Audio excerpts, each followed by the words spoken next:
Okay, hi everyone. My name is Kiera Peltz. I am the founder and CEO of the Coding School. We are a 501c3 tech education nonprofit focused on really reimagining STEM education, both in what's taught and how it's taught. In particular, we specialize in emerging and deep technology education and workforce development. One of our core areas is ensuring that there is enough talent or quantum literate talent for the jobs of the future, and making sure also that that talent pool is diverse, inclusive, and equitable. This is all a part of an initiative that we run called Qubit by Qubit. And I'll be spending the next few minutes talking a little bit more about kind of what we do to close the talent gap, as well as some of best practices in case you're thinking about how you can increase diversity in your workplace or at your institution. Cool, so these are just some of our students over the years. So this talk will be broken down into kind of 4 pieces, and then I'll want to make sure that I leave time for Q&A at the end. But I'll spend a few minutes just talking about a little bit more about who we are and what we do in terms of our programming. Then I'm going to go into just kind of the state of quantum education today. I'll turn it over to focus on 2 programs that we're really proud of at Qubit by Qubit, and have really been moving the needle forward, both in terms of creating accessible quantum education at scale, as well as a program that is really focused on increasing diversity at the undergraduate level in quantum.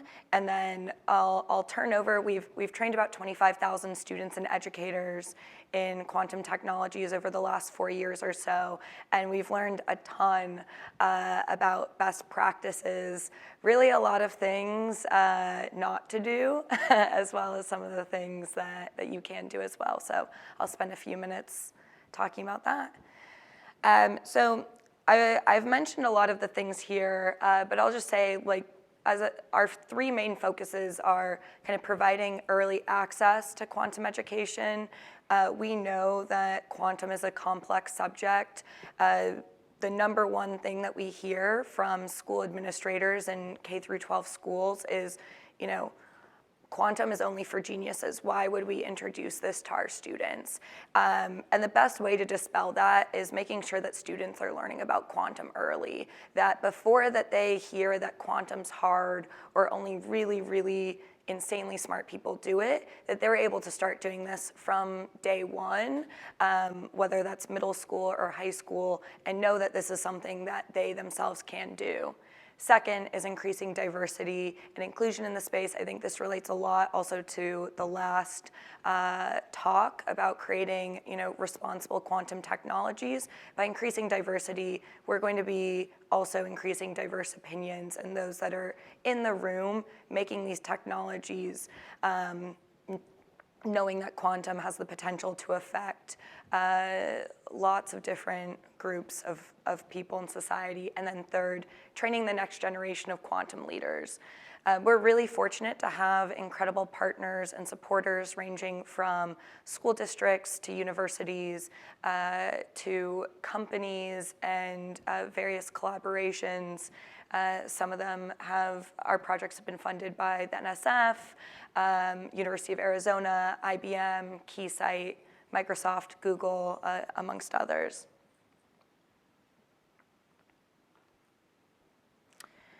And kind of as I mentioned, we're really focused on making sure that quantum education is accessible, and we truly mean that. So a lot of our programs, I'll talk about one of them, but is really focused on reaching students around the world. So we've trained, now that number is about 25,000 students and educators from all 50 states. We have students from 125 plus countries that have participated in our programs. We have over 200 schools and school districts that are partnered with us on bringing quantum into their schools, many of them actually for high school credit, and over 55% of our students are from traditionally underrepresented backgrounds in STEM. In terms of quantum education today and kind of why we're here, there's definitely work that's happening in the quantum education space. I'll say 5 years ago when we had first started saying that we were going to bring quantum education outside of PhD programs and really make sure that it was accessible to high school students and early undergrads, people thought that we were crazy.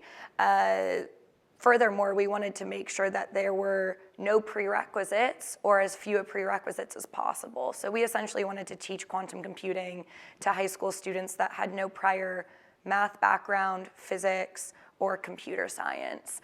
There were very few people that believed that we could do that.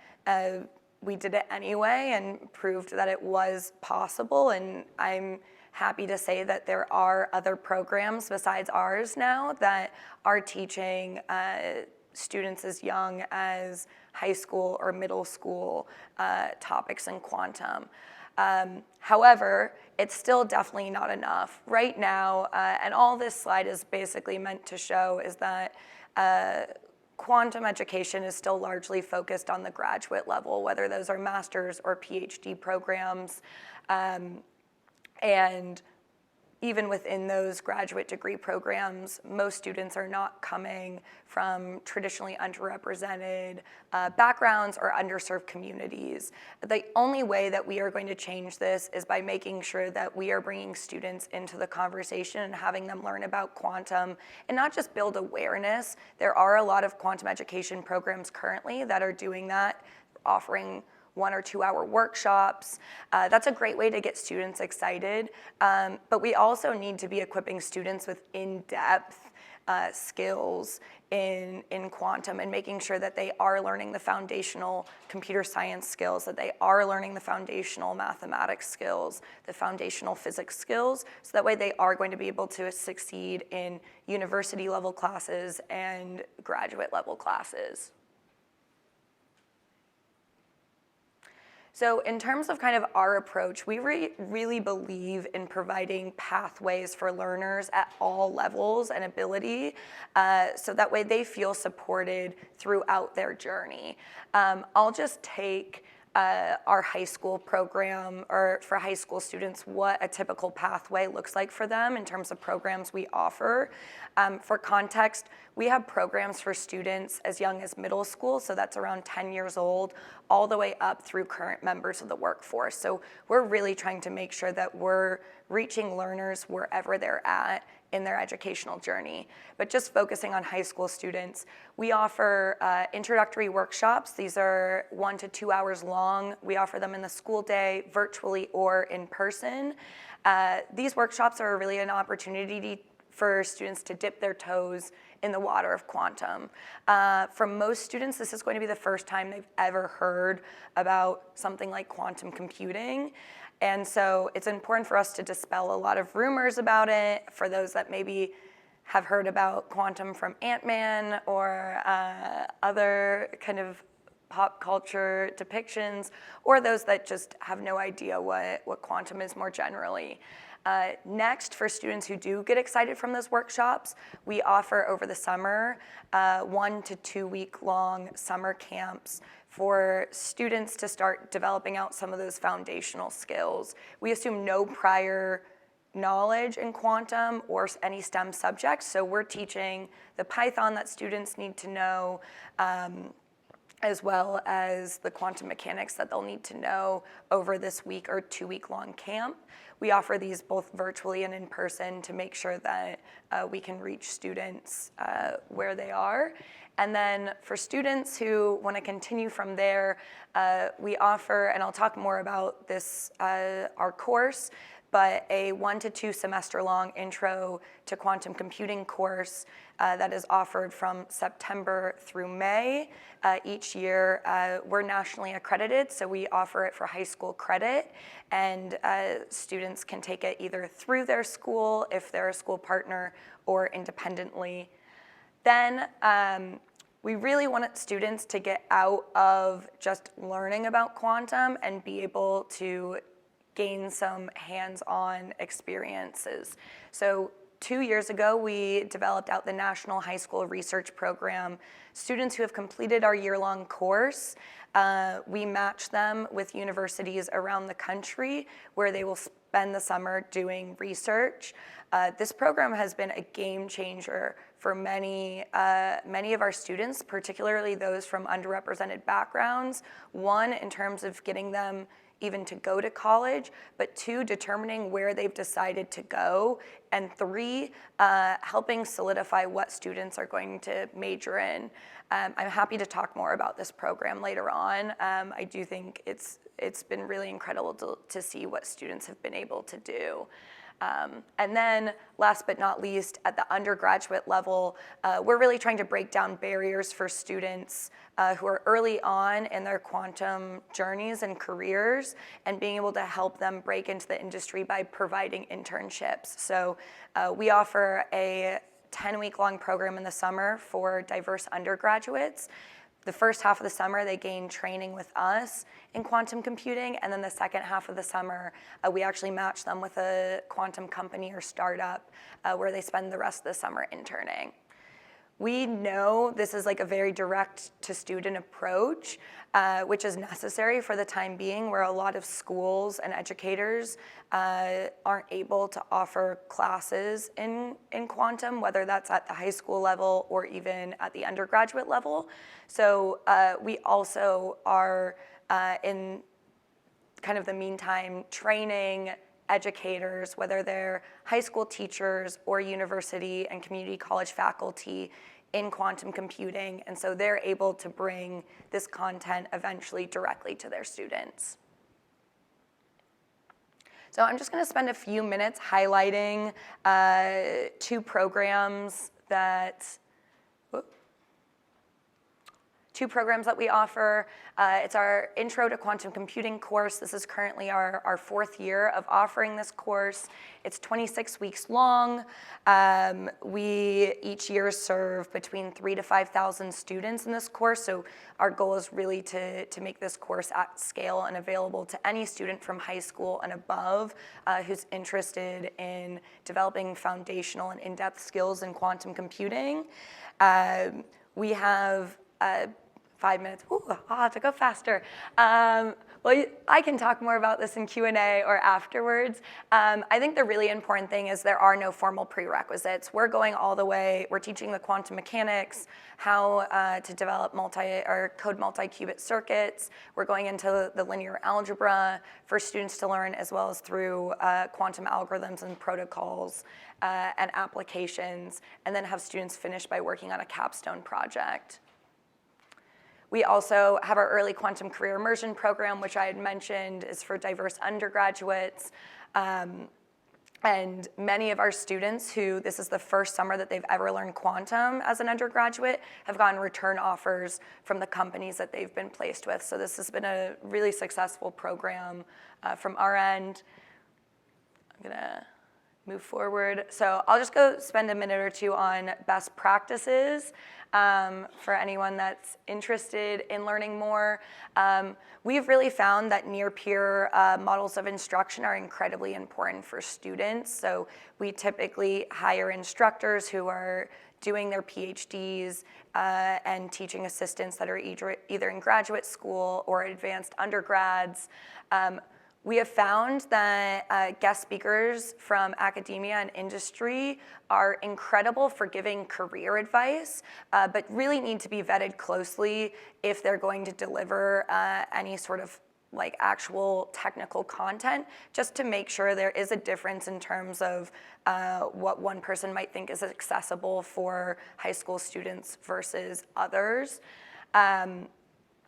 In-person programs, while they are more expensive and resource intensive, are really critical for getting students who might not be STEM inclined. So while virtual programs are great for accessibility, they're not necessarily going to be great for pulling more students into the quantum workforce that wouldn't already be interested.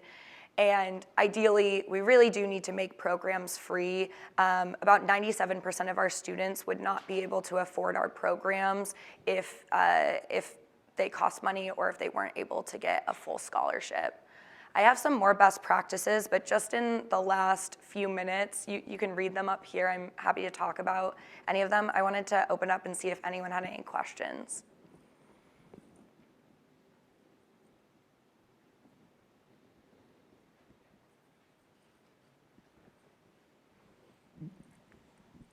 Hi, thank you for the talk.